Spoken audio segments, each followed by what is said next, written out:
Wilson was a quiet 13-year-old boy. One afternoon, he went with his mother, Ella, to a second-hand sale in a large house that had just been sold in their neighborhood. While looking around, his eyes stopped on a strange toy, a beautiful doll. It had bright blue glass-like eyes, a wide smile, soft golden fur, and long rabbit-like ears. The moment Wilson saw it, he felt an unusual attachment, almost like the doll was calling out to him. He also thought if he showed this doll to his friends, they would all be excited and he would become popular. After begging for a while, Ella finally bought the doll for him. When they returned home, Wilson placed it on his bedroom shelf and sat down to do his homework. But every time he looked up, he felt as if the doll was smiling at him, beckoning him to come closer. Wilson couldn't resist. He left his homework and began playing with it. Just then, his mother called him downstairs. Wilson quickly placed the doll back on the shelf and left the room. The very moment he stepped away, a heavy metal trophy from the top shelf came crashing down exactly where he had been standing. If he hadn't moved, it would have smashed his head. Shocked, Wilson quietly put the trophy back and went downstairs without telling his mother. From that day on, strange accidents began happening. Light bulbs would suddenly burst, glass windows cracked without reason, and objects fell on their own. Even scarier, Wilson noticed the doll's smile seemed to grow wider day by day. When he told his father, his dad dismissed it as a child's imagination, but just to comfort him, he took the doll and promised to throw it away the next morning. That night, Wilson was asleep when a loud crash woke him up, followed by his father's scream.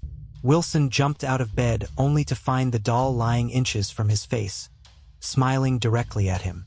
Terrified, he threw it across the room and ran out. On the staircase, he saw his father lying at the bottom, badly injured from a fall. His mother rushed him to the hospital, leaving Wilson alone in the house. Too frightened to return to his room, he curled up on the living room couch. When he woke the next morning, the doll was sitting right beside him on the sofa. Wilson told his mother everything. She immediately threw the doll into the trash outside. For a while, Wilson thought it was finally over. But that night, while he was watching TV, the rocking chair in the corner began to move on its own. And there it was again, the doll sitting on the chair, its glassy eyes shifting to stare right at him.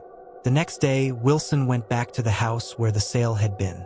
It was completely empty, but the security guard told him something chilling. The doll, called Labubu, had been ordered by the previous family from a toy shop overseas. Ever since it entered their home, the family's life fell apart. They grew sick, fought constantly, and slowly lost their minds until they were forced to sell the house and the doll. The guard also admitted that when the doll was inside, strange laughter often echoed through the halls at night.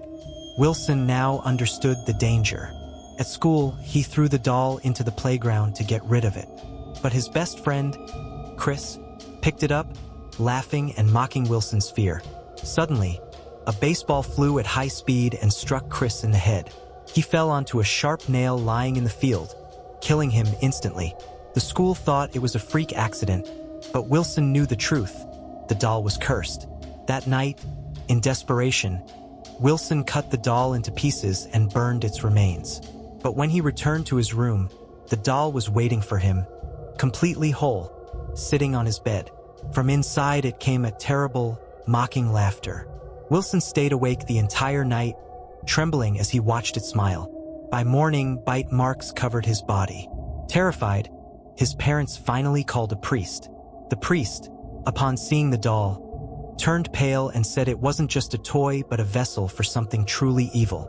He performed a ritual, locked the doll inside a heavy iron box, and buried it deep near the abandoned house where it came from. For the first time, Wilson and his parents felt safe. But the next day, they received terrible news. The priest had died in a sudden car accident. Horrified, Wilson's family left not just the house but the city itself. From then on, the cursed doll never appeared again. And yet, even today, Wilson still dreams of its wide golden smile and hears its laughter in the dark.